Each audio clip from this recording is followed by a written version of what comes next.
These are the tribulations of Paulette.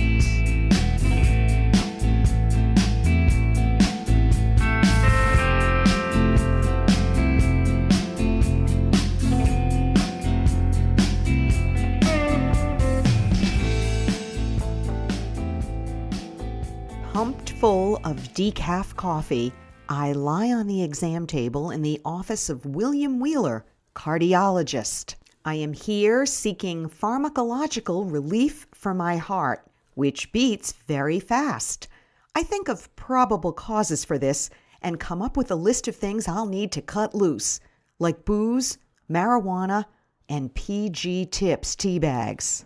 Too bad I can't cut loose the extended visit of my in-laws, which would most likely eradicate the problem completely. My high school boyfriend, Ted, has a similar, though more serious medical malady. On my way to the doctor, I call him to share my news. "Get out! You've got a heart thing too," he says, like I was just let into his club. Then he gets a little nostalgic. "Let me think back now. I bet they're going to give you a Holter monitor." "Yup," I say, "got one already." "Next, they'll probably put you on beta blockers to control your heart rate. But I'll warn you, Paulette, those drugs slow down your metabolism, so you might end up gaining a little bit of weight." I put on like 10 pounds when I first started taking them. With my in-laws in residence, myriad hormonal issues, a dead dog, and 3 kids, there's no news quite like the news that I'm due for a weight gain.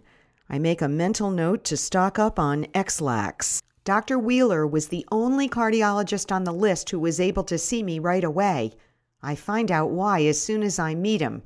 He's a fossil. He's probably 80 years old, really thin and gaunt.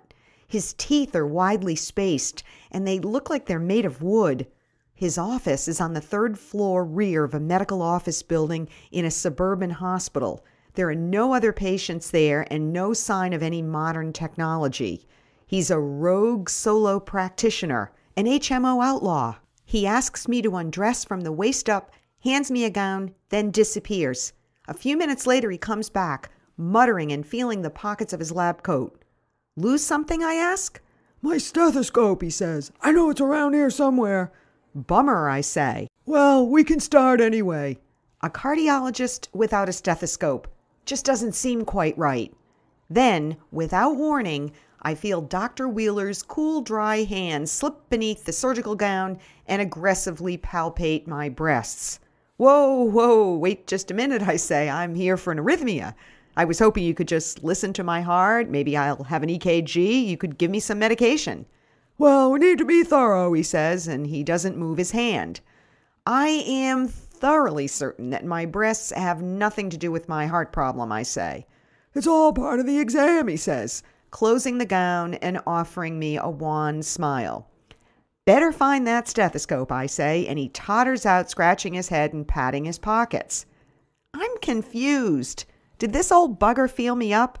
I wonder if he smelled the moans. And where is the nurse? When Dr. Mike does an exam, there's always somebody in the room. Meanwhile, I've broken a personal record. In less than a month, 2 sicko strangers have seen my breasts, completely free of charge.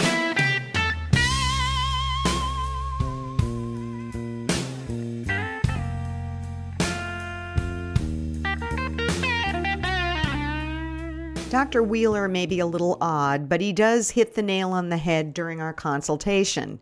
"Are you under undue stress?" he asks. "In-law visit," I say. He nods, writing in the chart. "Drinking a lot of alcohol?" he asks. About 1 a day, maybe 2. "Do you know what 1 is?" he asks. "Why, 1 is the loneliest number," I say.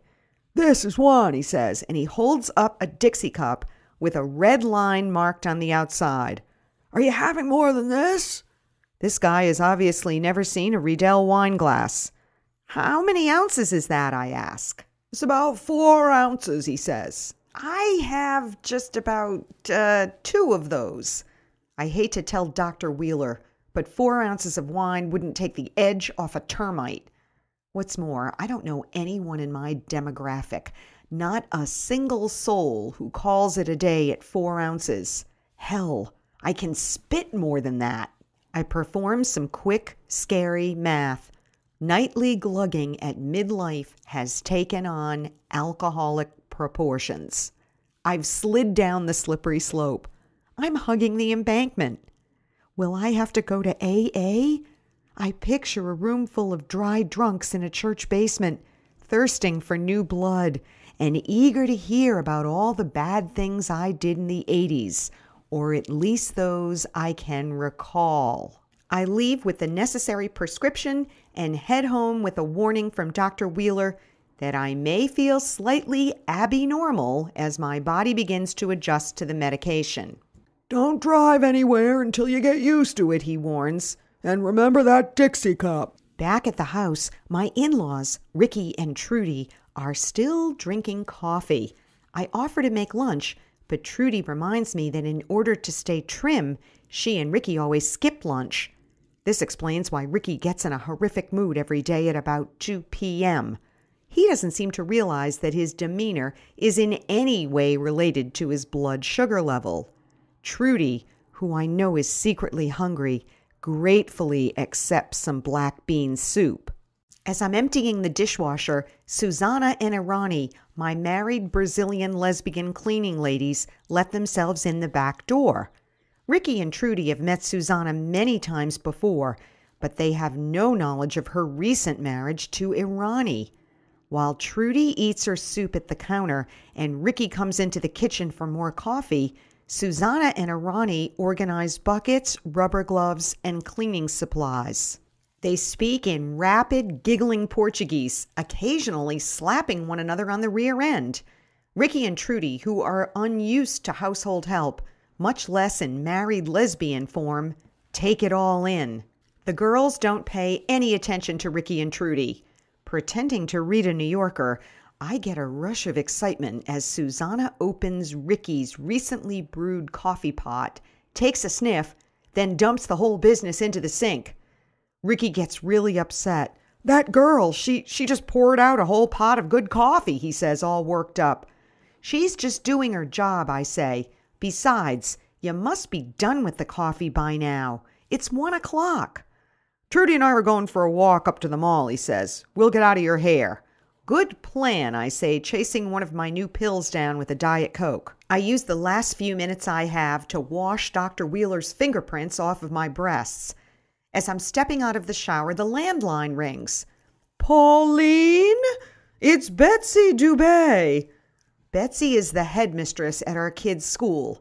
6 years of sweat and hard work from Dave to pay thousands of dollars of tuition for 3 kids, and Betsy still can't get our names quite right. "Hi, Betsy. Is everything okay?" I'm nervous when the school calls. "Well, it's your 3rd grader. Let's see. PJ." "You mean TJ?" "Yes, that's him. He might have eaten peanut butter." "Oh, my God. Is he having a reaction? Did you call 911? "No, he's in the infirmary with the nurse. Actually, he seems fine. Are you sure he's still allergic?"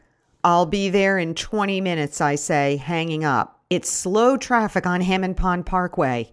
I drive past my in-laws who are scaling the steps to the mall parking lot.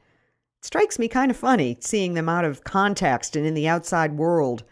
Ricky, or Gollum, as the kids like to call him, would look more natural on all fours, crawling up under the junipers, hugging his own embankment. I lower my window and impulsively yell out, "Hey, Ricky!" at the top of my lungs. He doesn't hear me. I laugh a little bit, then I laugh a little more. I start to watch the trees going by. God, they're so beautiful. Suddenly I feel lighthearted and free. I hear honking. Oops, car next to me. I slow down and lower the window again. "Hello, unhappy stranger." "Why so angry?" I ask, all aglow. "You ran the red light, you ass," he yells, then guns his car ahead. Well, how about that? I'm having such a pleasant ride, I didn't even notice. I better pay more attention. Wonder why everything has gotten so psychedelic. And then I remember something about sticking around the house until your body gets used to the medication. When I get to the school, I am officially out of my mind. Wood chips float in the playground.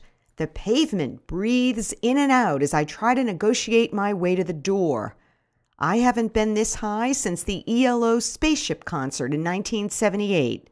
To think, I was bummed about having to give up booze and caffeine.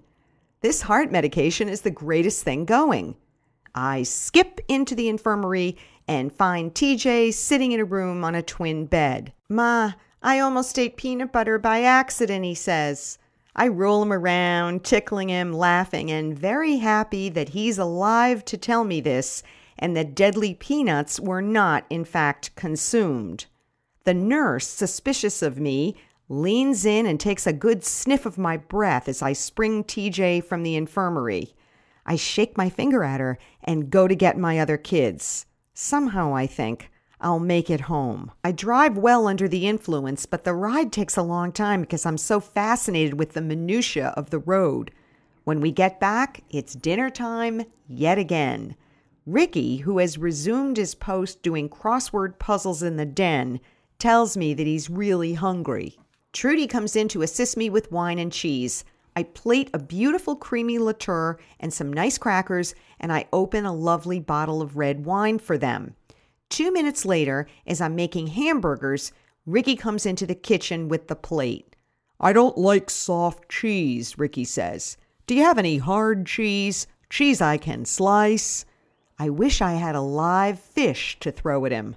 I laugh in his face. "No," I say, "you eat that cheese, or you have no cheese." TJ comes around the corner with Trudy. He has a paper for me to sign for school. As I'm signing it, I hear a rather noisy pass of gas. "Oh, TJ," I say. "That wasn't me, Mom," he says earnestly. Ricky puts the soft cheese on the counter and pats Trudy on the shoulder. "Serves you right for eating that bean soup at lunch," he says. I ought to be appalled that my mother-in-law just farted in my kitchen. Instead, I count my blessings. At last, my anxiety is medically under control. And at least one person in this house has some cheese they can cut. Yo, ho, the gang's all here. This is Eric Fontana. Oh, I just might die this year. Next time, lights out. Till then, ta-ta. Named after the Duke. The sidewalks itchy, getting bitchy, and it run right after you. I take my time and drink my wine when the trees they start to sway. 600 miles to the future.